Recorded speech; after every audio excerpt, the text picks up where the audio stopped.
Okay, I'm going to talk tonight about Shmita. So during the month of Elul, it is customary to prepare for the coming high holy days of Rosh Hashanah and Yom Kippur. This year, there's an additional element because Rosh Hashanah marks the beginning of a Shmita year in the Jewish cycle.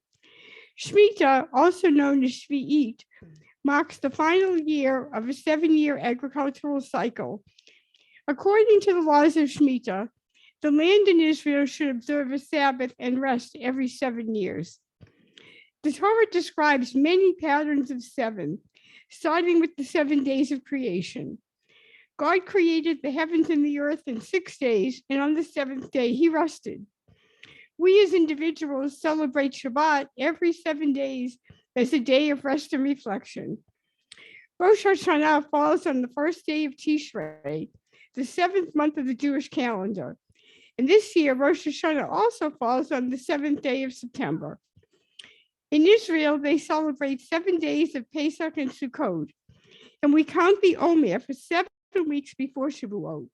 And there are 7 branches on the menorah in the temple.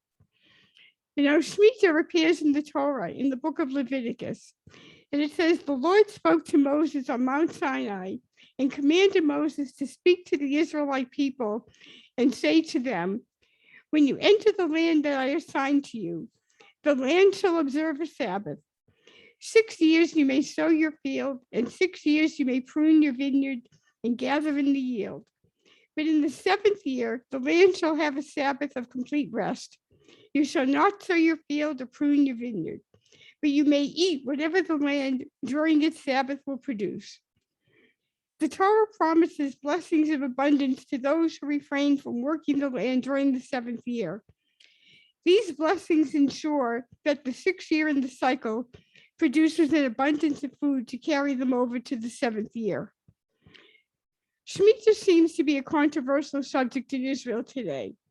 There are questions about the boundaries that comprise Eretz Yisrael. Some rabbis believe that the 7-year cycle, as described in the Torah, is no longer in effect and ended with the destruction of the Second Temple. Others want to keep the laws to remember them. However, they do not want people to starve. So some Israeli people observe Shmita as a year of rest for the fields, and there are many loopholes in the observances, such as selling the land to non-Jewish farmers for the duration of the Shmita year and seeking out alternative farming methods, such as hydroponic farming.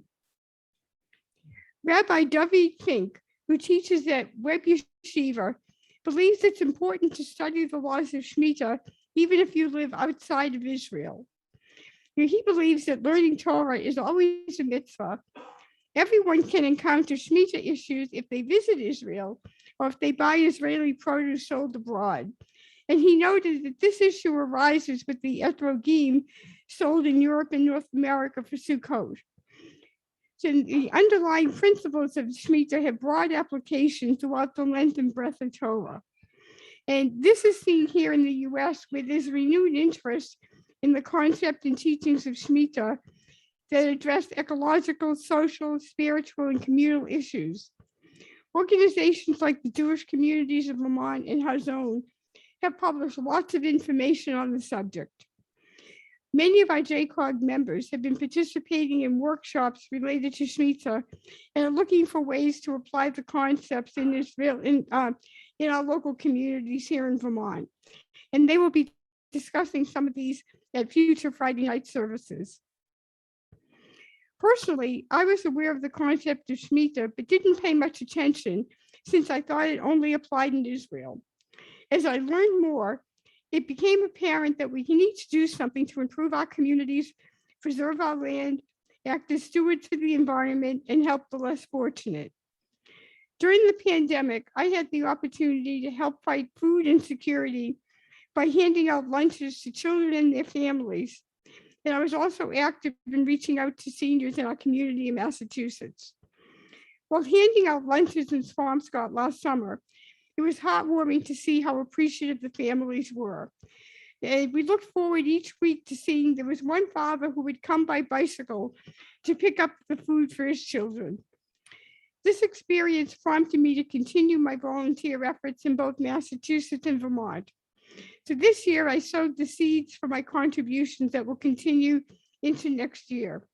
I recently became a volunteer for Meals on Wheels in Lamoille County, and we delivered today. And I'll be helping seniors with financial literacy in Massachusetts in the fall. I hope we can all continue to be resilient and find new ways to make the world a better place. Shabbat Shalom.